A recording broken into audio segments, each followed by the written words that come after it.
Today, we're going to talk about career confidence and resilience because, with all of the amazing things that have happened in the last year, most recently in Portland, the ice storm and power outages, it seems like what we need most right now is that resilience, not only confidence in your career path, but also resilience to keep going when things are hard. So that's what I'll be presenting about today. So let me share my screen and we'll get started. And for those of you that are on, if you have questions, you can go ahead and throw them in the Q&A box or in the chat box, and we'll be sure to address them at the end of the webinar. Great. So career confidence and resilience in 2020 and beyond. Well, first of all, I just wanted to say it makes, I'm a multitasker, but it makes it so much easier if you turn off your cell phone and your email, Slack, things like that, and just stay focused on the presentation. It's more enjoyable that way. But I wanted to start out by talking about why you are probably attending this webinar right now. There's different reasons why people show up to a webinar like this and coming from different perspectives. So I wanted to kind of address the different perspectives that are different people who are showing up here today. The first one is that you might be unhappy in your job and working, through all of the 2020 and 2021 challenges that have happened. You're still working, full schedule, 40, maybe more than 40 hours a week, but you're really not happy in your job and you're curious about a career path that would be more aligned with your personality so that it's less of a challenge day to day. You might be unemployed and wanting to find a job soon, but don't want to find just any job. You don't want to find a job that is just a compromise, that's just any old job. You want to find a job that aligns with your career path so that you're actually continuing along a career path and growing in your career, but you find the soonest job, the easiest job to find so that you can be employed, but at the same time finding a good job that's going to be quality and help you in your career path. Or you might have a pretty good job. You might not be unhappy with your work. It might be pretty good, but you're either worried about the economy or, everything's been kind of up in the air in the last year or so. And so, there's just constant what ifs. And you might be concerned about the future and wanting to prepare for one of those what ifs. And also, you might just want to grow and kind of see what's out there as well, and just kind of be ready for either something better to come along or something, if something bad happens, prepared for in advance for that to happen.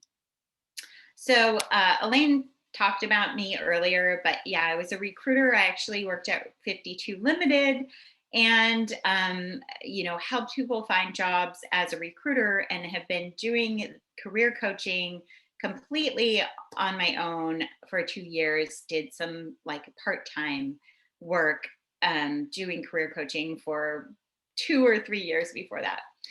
And so I really help people from the behind the scenes perspective as a recruiter, really knowing what hiring managers are looking for, knowing what recruiters are looking for, because I was one for about 12 years.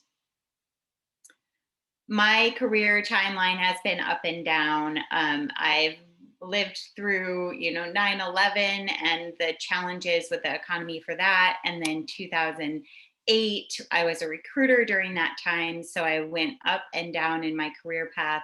And really, I've noticed that the downs in this graph here were actually related to the big world events. And so some of you may be experiencing some challenges, some frustrations in your career because of what's going on in the world right now. But I definitely know what it's like to have resilience in your career, because I've been through challenges both in the economy or in the world, and challenges just in my own head, really trying to figure out a clear path. I could really add more detail to this, but don't want to bore you all with my timeline. But it really was complicated figuring out what a good career path would be, even though I'm on a really clear trajectory now. It took me a long time to get here. So I have a lot of empathy and sympathy for people going through those challenges. So, part of what we're talking about here is confidence. So, what is confidence? Let's break it down and talk about how you stay confident in your career, because I've actually found that confidence doesn't always look like confidence on it doesn't always feel like confidence, even if you're projecting it, even if you're going out there and taking action in your career that takes some confidence. You don't always feel it inside.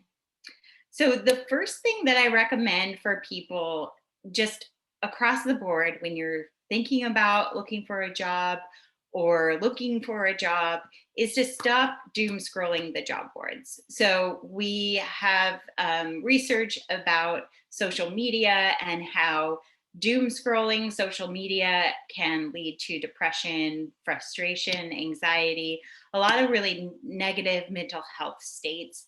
And the same thing goes with the job boards. I found that a lot of people who come to me as clients, when they first come to me, they have been thinking about switching careers for a while, and they immediately go into the job boards and just kind of scroll and scroll and scroll. I had one client who told me she goes to bed every night with her phone and looks at the job boards. And I said, "Do you ever actually do anything with the jobs that you see there? Is it helpful? Is it bringing you forward in your career?" And she said, "No, it's just making me depressed and have a hard time sleeping." So I recommend that you just stop right now, stop doom scrolling, and then I'll talk to you today about some different things you can do in your time that you were doom scrolling before. So you want to be proactive in your job search. That means moving forward and taking action and being strategic, thinking about what you want to do before you do it. I found that a lot of times people just react to what's on the job boards, and then that reaction is dictated by what they see, and they're just reacting rather than thinking about and being strategic about their career path. So, here are the 5 steps to career confidence and resilience. So, the things that I've identified that really help people moving forward in their career and weathering the storm of different things that come up. The first step is realizing that there's nothing wrong with you. So, I've been hearing a lot about imposter syndrome in the last like 5 years. And people talk about confidence and imposter syndrome. And the one of the big things with imposter syndrome is, if any of you don't know what that is, it's basically what people are talking about is a state of feeling like you're not good enough. And that happens a lot in the job search. But the thing that you have to think about in the job search is that you're not going to feel confident in a job that you're applying for. You're not going to feel good enough for it necessarily because it's something new. And anytime you do something new, there's there's no way you can feel confident in something you've never done before. So even if you've done that job before at a different company, it's a new company, new people, new set of rules. I hear a lot from my clients that they're concerned about, knowing new software programs they've never used before, and being concerned that they don't have the experience for certain jobs. And knowing new software is always what you're going to do in a new job. And I'm sure Elaine and the people at 52 Limited would agree with me that most jobs aren't really going to care so much that you don't know like a project management software or little software programs that you use within a new job. They know that they're going to have to train you on certain things in the job. So you're never going to know their particular process and know exactly how to do it. It's going to be really rare that someone's job is going to perfectly match the new job.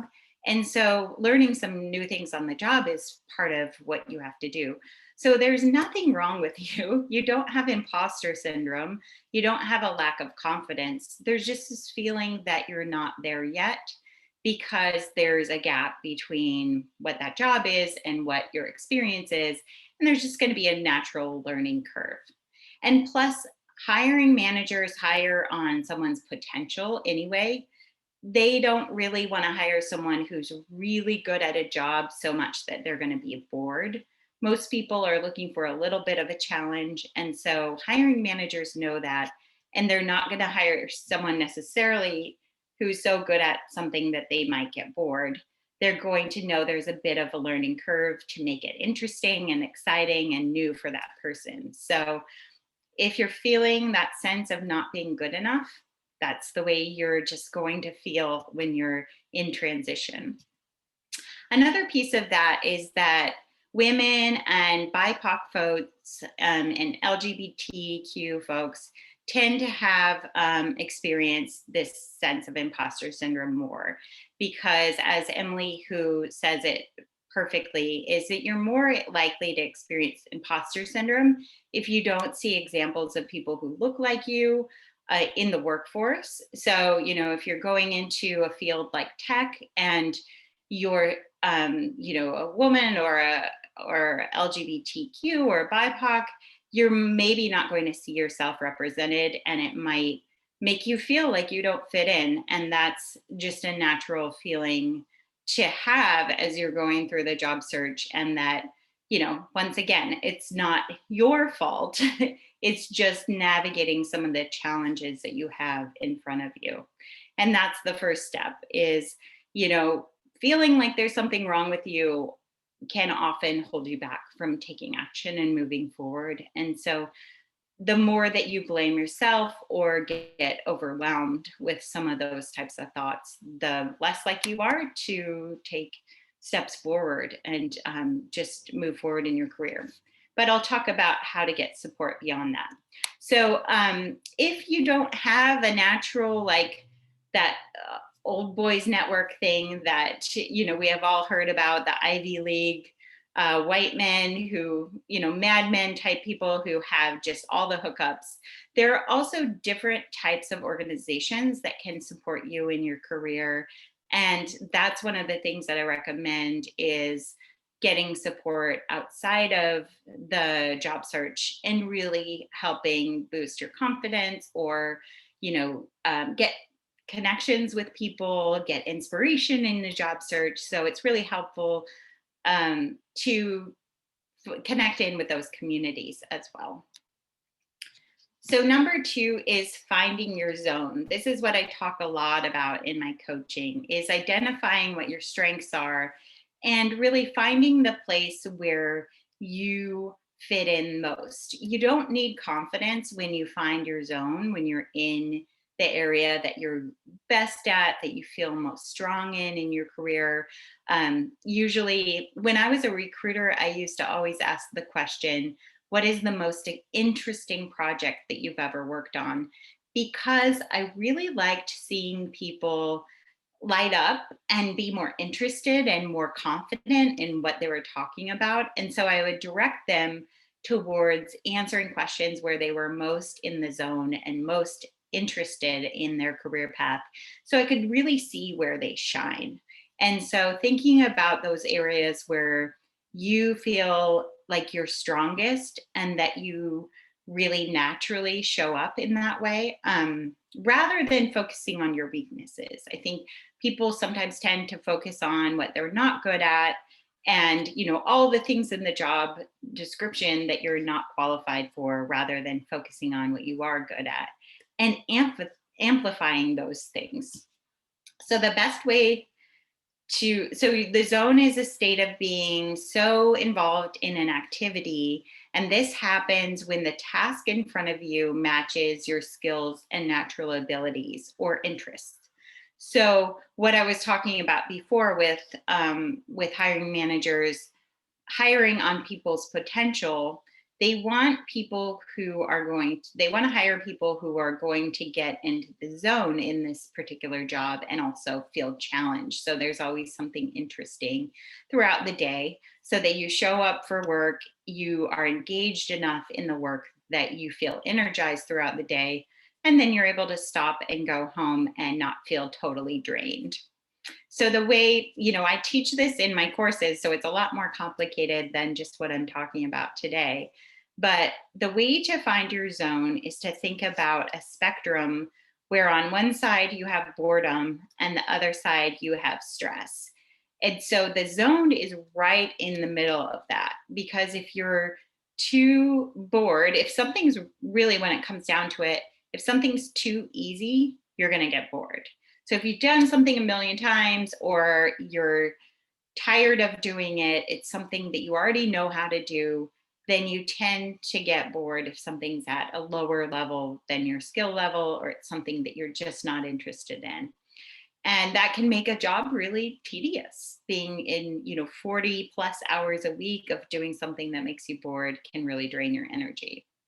On the other opposite side of the spectrum, if you're in a job that's stressful, what will happen is you have too many emails, too much going on all at once, or you might have tasks in front of you that are too challenging, that you're not learning and growing from them. You're actually just outside of your comfort zone and feel stressed out, and it triggers you to feel anxious because you're not good at something, or it's you just don't have enough training. So those are two factors that might make something more stressful.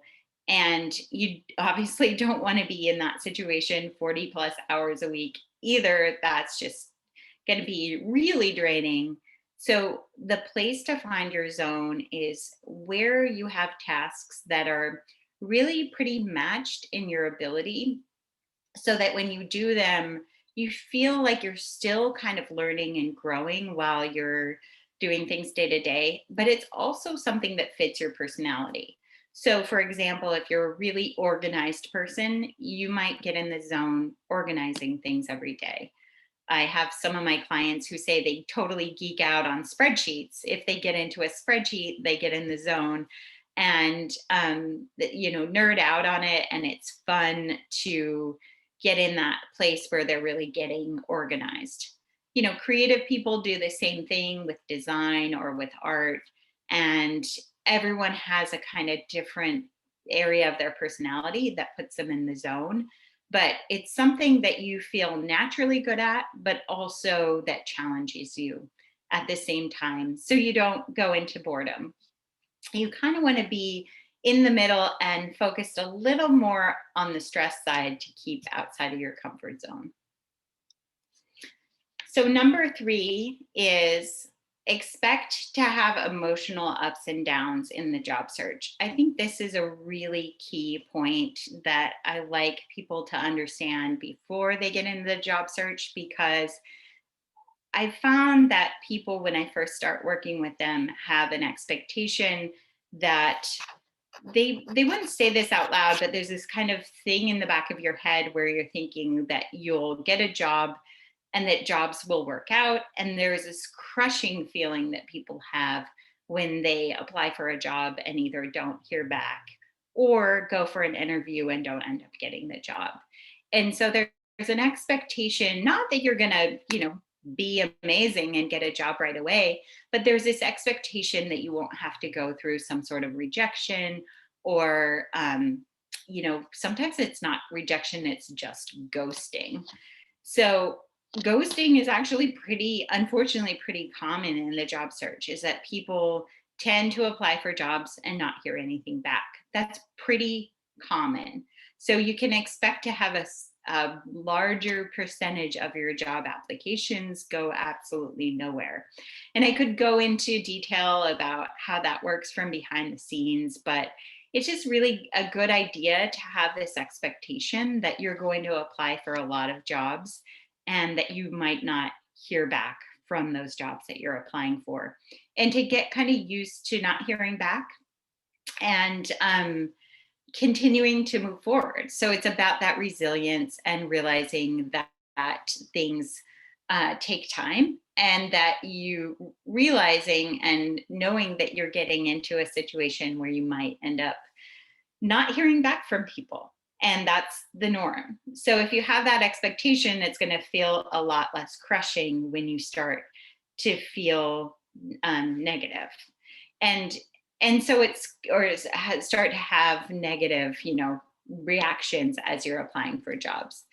And so having that expectation is going to make you feel better in the long run, because it'll allow you to keep continuing to move forward even when you don't hear back. And I have a lot of strategies in my programs that help people navigate some of the challenges and how to communicate back and forth with recruiters, and how to, stand out in that job application process so that you don't have as much ghosting. But the expectation that it's going to happen is the first step. So it's normal to feel overwhelmed, anxious, doubtful. It's normal to feel excited, confused, frustrated. It's kind of a roller coaster of emotions back and forth. So going into the job search at first, I think people expect that, things are going to be different. I'm unemployed, I'm going to be employed, or I'm in a job that I don't enjoy, that's really hard on me at day to day, and I'm going to get a job that's going to make me feel better day to day. And that will happen eventually, but during the job search there's a lot of challenges, and it's really easy to get overwhelmed, and just really experiencing a roller coaster of emotions. And I find that in the job search, people really go on really high highs and really low lows.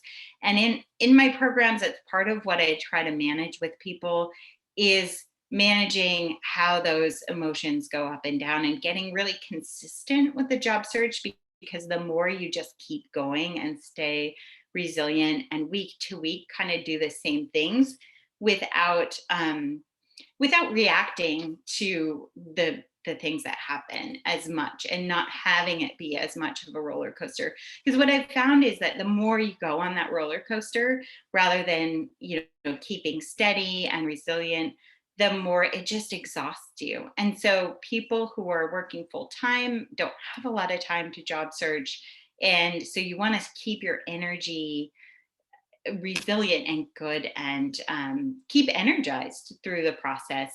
And so thinking of your expectations as long term rather than instant gratification, shifting your focus to saying, it's going to take some time, it might be challenging, but I'm going to. The truth is, when you get a job and you accept an offer, it's over. You don't have to do it anymore. So it's a shorter period of time in your life where it's going to be challenging. But if you can stay in it and stay consistent and really work hard during the job search, it's going to be over quicker. So, yeah. So part of the thing that happens and why we get so overwhelmed is because our brains aren't actually set up for change. So we go into fight, flight, or freeze in when things are changing in the world. And that's supposed to protect us. It makes us, be more protective of ourselves, create communities, build houses, really support ourselves as animals. That's what we do to protect ourselves and stay away from danger. But it's not really helpful in your career. So you are actually in your brain experiencing these fight, flight, or freeze reactions with the hormones that go along with it. And your brain is just sometimes doing that. Like when you doom scroll the job boards, you might find yourself with negative thoughts saying, oh, I'm never going to find anything. I'm not qualified enough for any of these jobs. There's so many people applying, I'm never going to get a job. And so you go into this fear and fight, flight, or freeze mode in your brain with all these hormones that are telling your brain there's danger. And then you react to the job search based on those reactions, or you might just give up if you start job searching and that happens. Sometimes people just are like, I'll think about it later, I can't deal with this. So it's important to think about how you can take care of your brain during the process.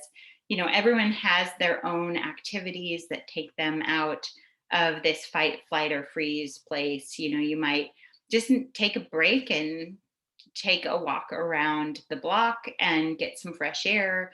You know, the most important thing to remember is to remember to breathe, take deeper breaths, breathe slowly. There's actually this thing called the vagus nerve that communicates from your brain to your body.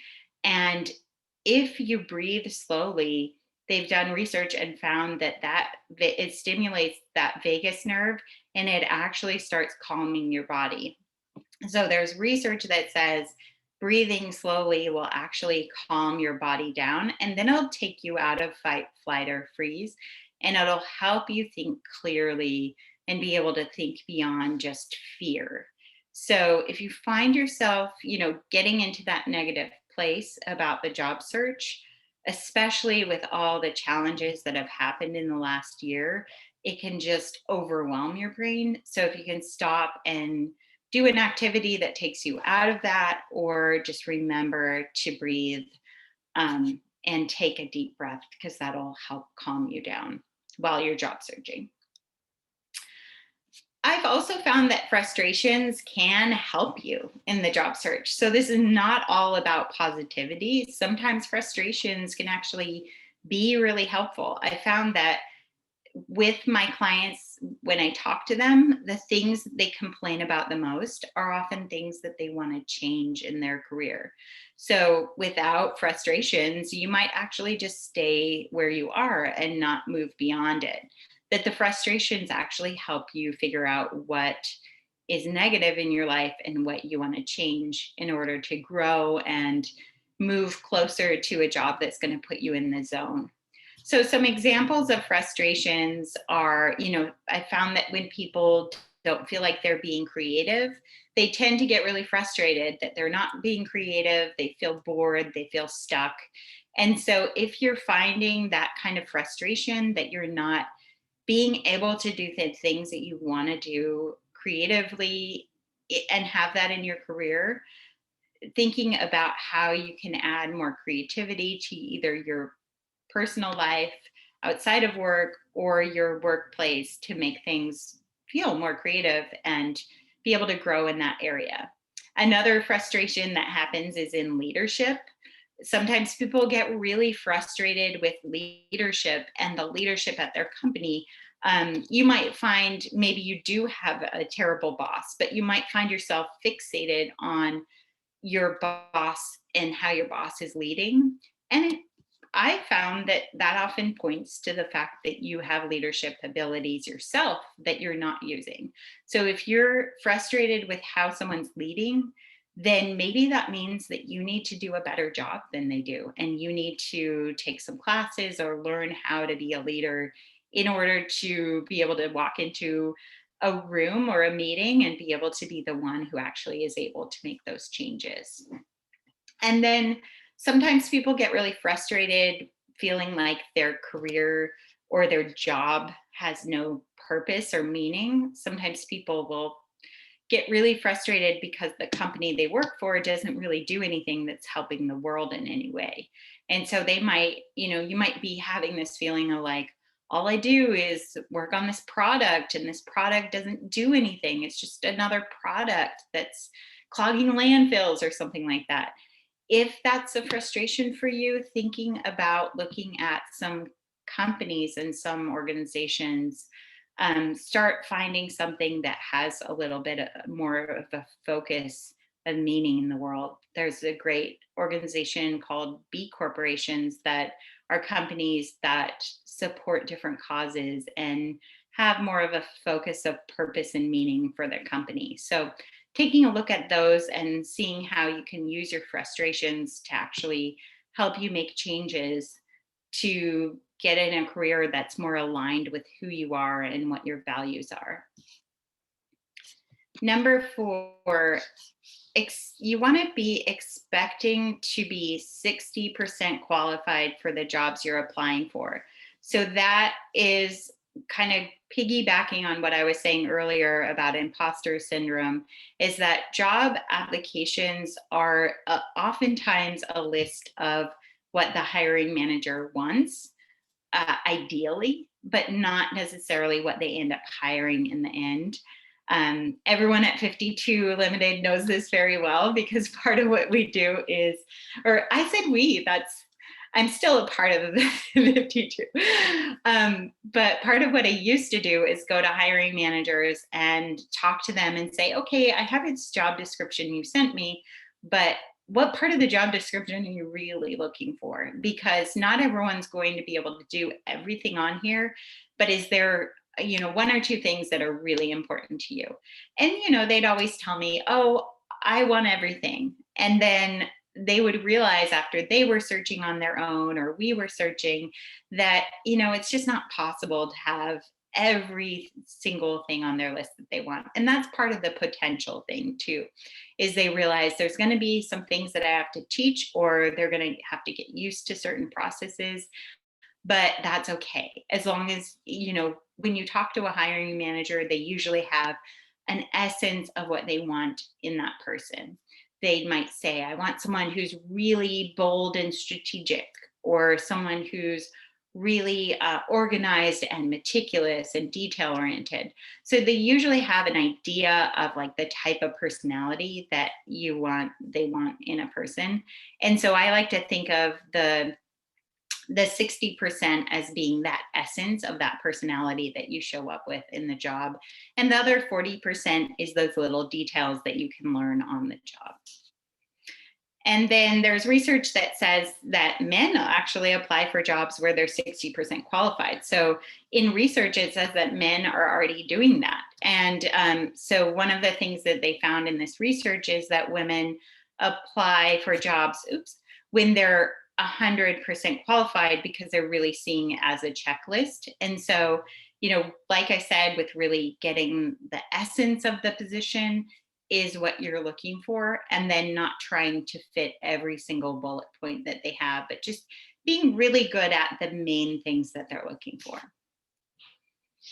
So the last piece of what I want to talk about in step 5 is to build career community. That's something I talk about a lot in coaching, is working on building a community of people who are going to support you in your career for the long term. So I think of building career community as not just networking for now to get a job, but to actually shift your focus into building a career community around you of people who are either really in your industry, or actually in the industry that you want to shift into, depending on if you're already doing the kind of work that you want to do, or if you need to kind of meet some new people who are in the industry that you want to be in.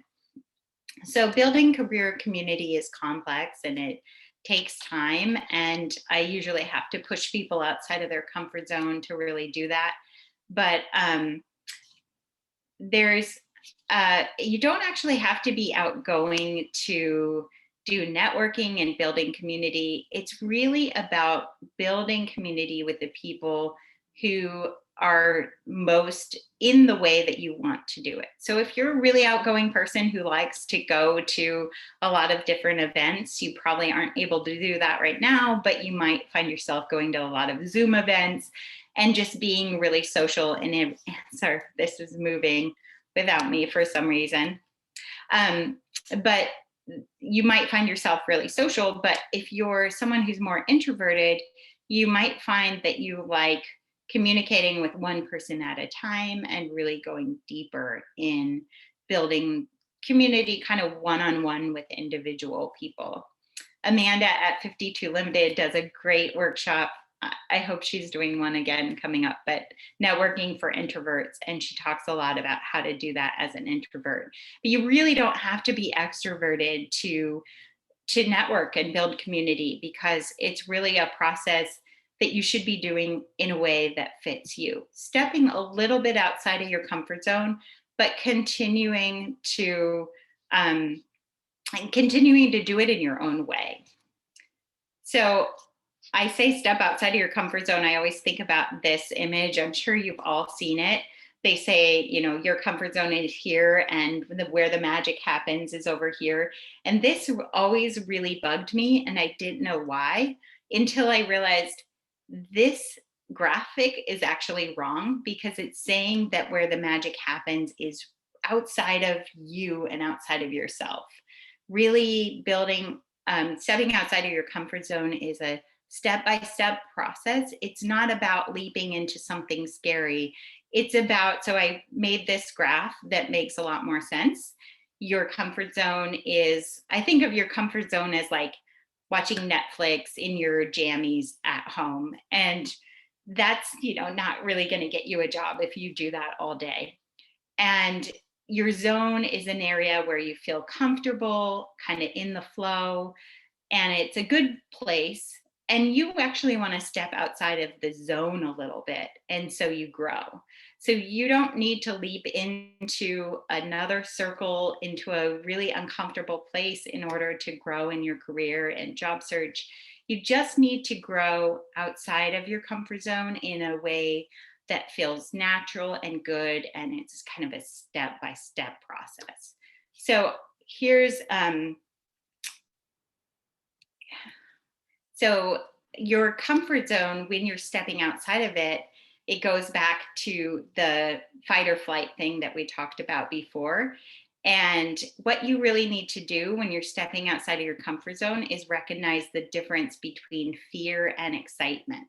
Because when you step outside of the zone, when you step outside of the Netflix in your jammies, you get a new job or you're starting to look for a new job, you're going to feel a little bit uncomfortable, but it's really good to pay attention to whether that uncomfort is fear or excitement. So there is still part of your brain that's helping you in avoiding danger. And in the workforce, danger can be, a really negative boss or really toxic environment of coworkers. So you still want to pay attention to that danger and see if there are some warning signs, as you're interviewing at companies, to make sure you're not getting into a company that's going to be really hard for you in the long run. But you also might still feel uncomfortable getting outside of your comfort zone and feel like it's a warning when really it's just excitement. So pay attention to whether or not you're feeling that sense when you feel that fight or flight, whether or not it's excitement because you're doing something new and it's, terrifying, but in a good way, and you're going to grow from it, or it's fear because there's red flags and there's something that's telling you to not go in that direction. So some things that can keep you stuck in this moving forward in your career is, thinking these thoughts. If you can focus on growth rather than all these fight or flight thoughts, part of what I was saying before about taking a deep breath and having your vagus nerve communicate to your body that you're doing okay, that you're safe, that you should calm down, is stopping yourself from focusing on those really negative, fearful thoughts and focusing more on how am I an interesting person? What are my strengths? How do I need to grow? What am I excited about for the future? And that way, when you focus on those, you expand the positive things about yourself and are able to shrink down some of the negative thoughts that you might be having. So thinking, shifting your focus back to the things that are going to be helpful for you and really trying to shift away from the things that are just the thoughts that are definitely not helping you in the process. So confidence, the formula that I like to say is confidence is preparation and action will equal confidence. So you're not going to naturally get confidence in the job search, but as you prepare, work on your resume, prepare for interviews before you go to them, doing informational interviews and preparing in advance by researching the people you're talking to, and then taking action, stepping slowly outside of your comfort zone and putting yourself in situations that will help you grow. Then you're going to find yourself more confident. And ultimately, when you get a job offer and you accept it, you're going to feel pretty confident that day too. So these things work together towards making you feel more confident. And that in between place is where you're going to probably not feel as confident unless you're continuing to prepare, take action steps, and just kind of keep a consistent habit of doing those throughout the week. So this is the career path that I outline in my programs. Identifying your strengths, learning to tell your career story, building on your career community, working on your resume and cover letter, and then learning how to interview and do salary negotiation.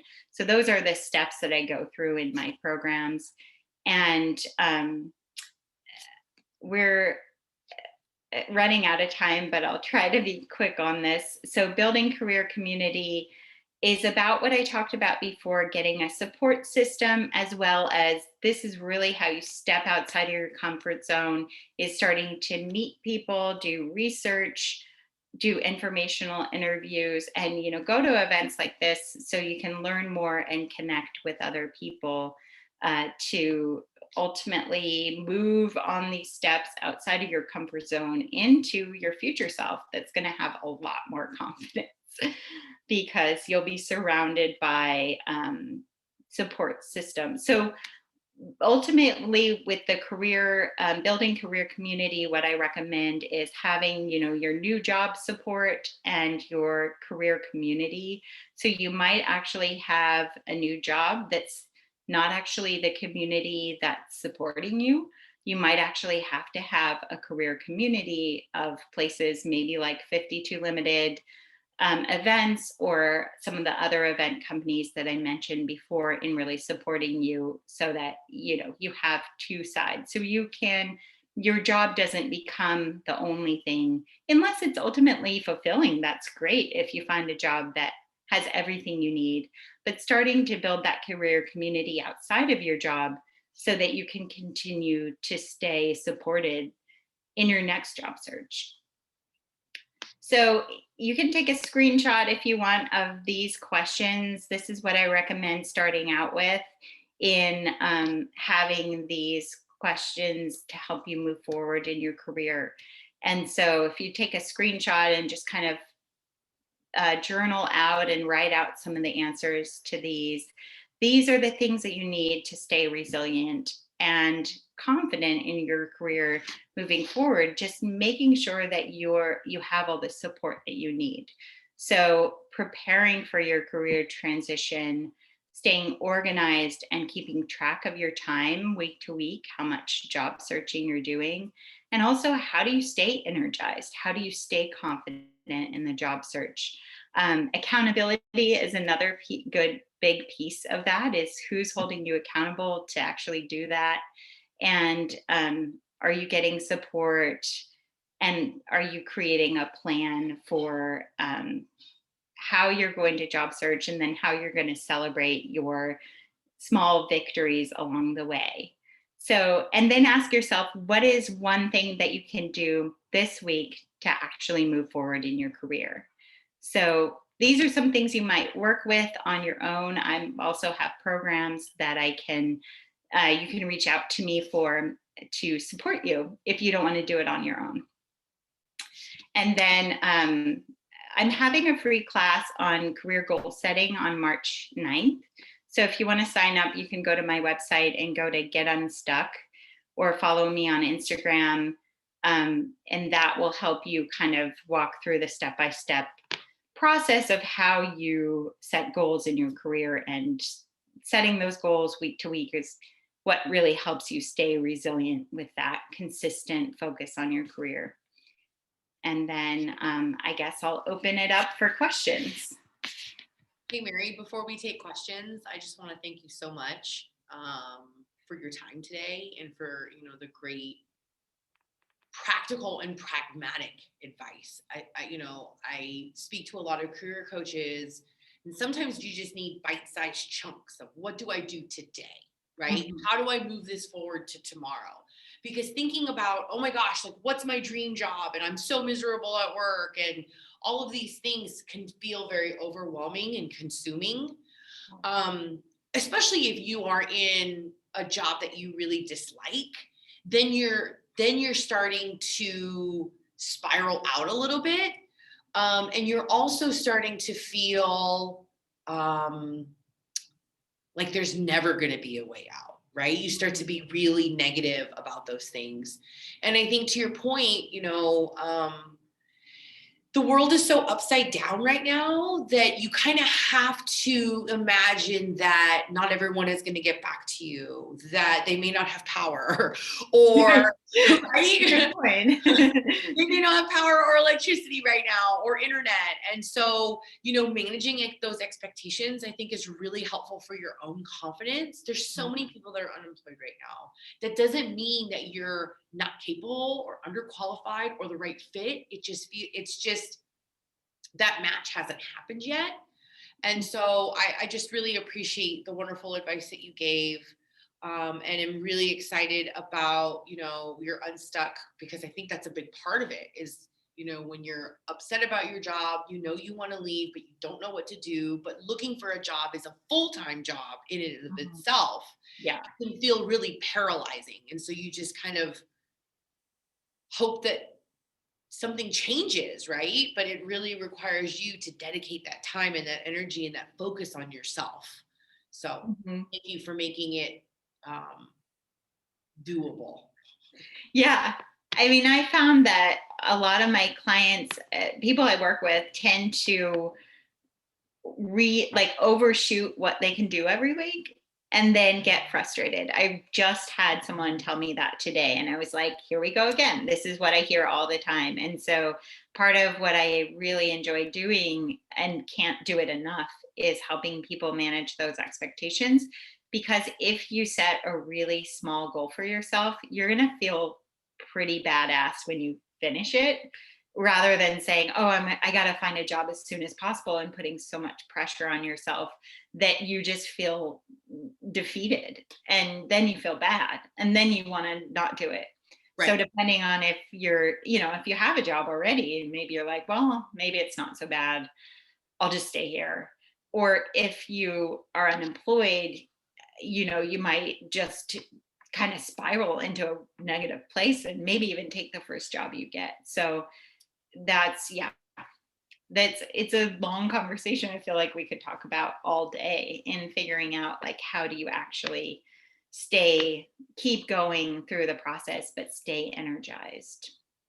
Yeah, and also, that negative spiral, right? This vicious cycle definitely then feeds back into any imposter syndrome or any Mhm. self-confidence, lack of self-confidence that you may feel, when really it may not be anything about you, right? The hiring manager had a bad day, or again, I keep talking about the power because I still haven't had power Yeah. yet. See, it's true though. It's a real thing, right? So I just want to encourage people to, have confidence and to reach out to people. I mean, right now, networking is weird. It is very odd to do It's that. very uncomfortable. Yeah. It's very uncomfortable, especially for introverts or people who don't normally choose that route. But I will say that this is a great opportunity to go on LinkedIn and ask someone a question, or, sometimes half the battle is finding out what you don't like and what companies you don't want to work for, right? Totally. I think that really helps kind of making your decision making process. Hmm. Natalie says she doesn't have a specific question. It's just reassuring to hear that the frustrating feelings that go along with this process and the downward spiral are all totally normal. Thank you. Totally normal. Yeah. It's 100% of the people that I encounter are experiencing that. And I something you said made me think about something I've been thinking about lately is I think some of us are going to miss having this Zoom environment, because you and I have done events together, and events can be really super intimidating. Even I'm an outgoing person and I'm intimidated by walking into a room full of people in these little, we talk about this a lot, you and I, these little cliques of people who are already kind of in their conversations. And it can be really hard to network in that kind of environment. And I've actually found that this environment can be a lot more strategic and like you say, I want to have a Zoom call with this particular person. And instead of feeling like you have to go find that person in a group of people when people are already in conversation. And so navigating with Zoom can be kind of easier in the sense of like reaching out to a specific person, or some of the networking events that I've been to over Zoom, they pair you up into these small Zoom rooms, and then you already have people to talk to. And so there's no feeling like you have to just go into an empty room or a full room of people you don't know. You actually get to meet up. I'm in a course that's about anti-racism in business, and I'm getting these little groups and pods of people, and I'm getting really close to the people through our conversations and I feel like I'm making some really close friends, or not friendships, but like getting vulnerable and getting real with people. And so there's a lot of opportunities to kind of be in this environment where you don't have to be the one choosing, and it can create an intimacy that you can't get in a room full of people drinking wine. You know. Totally. And to some extent, it's almost logistically easier, right? If someone that you want to meet lives in Hillsborough and you live in Southeast Portland, right? There's no traffic, there's no parking, there's no, having to get to the right calendar date, so on and so forth. And to some extent, you're in the comfort of your own home. So you Yeah. kind of have like home field advantage, right? Uh-huh. Yeah. Um, yeah, I just think it's finding the right person. And sometimes you find someone that works at this company you've always wanted to work at and in the role that you've always wanted to have. And you have a conversation with that person and you find out they don't like it. And here's Mhm. why. Mhm. That could totally change the look of your own personal search, right? So Mhm. talking to people, I think this is totally an appropriate time. Zoom is totally an appropriate vehicle to have those conversations to better understand what you want and how to go about Mhm. Yeah, definitely. And being, like you said, finding those people you want to talk to and reaching out to them can be more effective, because if you're just entering a room full of people you don't even know, you might end up talking to someone who, it's a nice conversation, but it's not like a networking opportunity. It's kind of random. Whereas if you think about doing Zoom informational interviews, you actually get to choose and reach out to the people that you feel like it just makes more strategic sense with where you want to go in your career. And I have a secret thing that I've been telling people that some of my clients have used, and it's really helped them. Is I still think that people should buy people coffee when they do Zoom. So Zoom informational interviews is you can buy like a coffee card for someone at, if you're in Portland, like a local coffee shop that you like, and send it to them over email and say, hey, I'd like to buy you coffee. You set up the informational interview and then you say, here, the coffee's on me. And I I had a client who did that, and she's like, I don't know if it was the coffee that made this person like me more, but she said they've been sending her all these opportunities and really engaging with her. And so she's trying to shift into a new career path, and that person's just being really helpful. She's like, I can't guarantee it was the fact that I gave her a coffee card, but she thinks that might have really helped in just, it makes you seem special and unique, and then it's just a kind of fun thing to share with someone. So You I stand recommend out, doing it. right? You stand out from the 600 other applicants or 600 other inquiries that they may have received via Mhm. LinkedIn. Yeah. Yeah. So, um, I want to know if perhaps anyone has any other questions. We've got a very quiet group today, but I know that everyone's madly taking notes and going to register for your event. Um, I also really think it's important for people to just kind of um, see what's out there, like you were saying, building your career community, and not just when you're looking for a job, but having that community and supporting one another, that authenticity of wanting, having good intentions of helping others can really come back. I mean, I hate to pose it in that way where it's like, if you have good intentions, it could help you later, but it's kind of that karma thing, right? Yeah, If definitely. if you have genuine concern for others, they will have genuine concern for you. Totally. Yeah. And another piece of that, just to add on to that, like another side of it is looking for what are the companies that are actually good to work for. I mean, there are some really crappy companies out there. Oh So yeah. if you're being proactive in building your career community, you can kind of ask around and say, do you have any ideas of what are some companies that are really cool to work for, that you might not ever heard about before, but people are really enjoying working there. And that way you're kind of doing your own research and creating, shifting towards companies that are, rather than just maybe ending up in an interview because you applied for a job because you saw it online, you're actually kind of looking around and being more proactive. And then you have that knowledge of those companies and you can kind of keep an eye out on them for the future. Well, and Portland is such a small market too, right? In that sense, it's like there's, the potential of you finding a job through networking or hearing about a job before somebody else does is highly likely. Yeah. Elizabeth says, thank you. She has a meeting she has to pop out to, but it was great. And Hannah thanks us for the event. She feels like she learned a lot, was re-energized. And just to let you know, the recording will be available on our YouTube channel. So, Mary, tell us the date for your next event again. So it's Tuesday, March 9th at 5:30 p.m. Pacific time. Okay. And what's the best way for people to reach you? LinkedIn, your website, either or? Yeah, either way is fine. People message me on LinkedIn, and I'm pretty aware of those messages. And then my website has my email address, or you can follow me on Instagram. So any one of those, and then if you go to maryblaylock.com/get unstuck, that's where you can sign up for the event. Perfect. Mary, thank you so much for your time today. You, as always, are amazing. Thank you. I always enjoy hanging out with you. I wish we could just do this all day. We could talk about it all day long.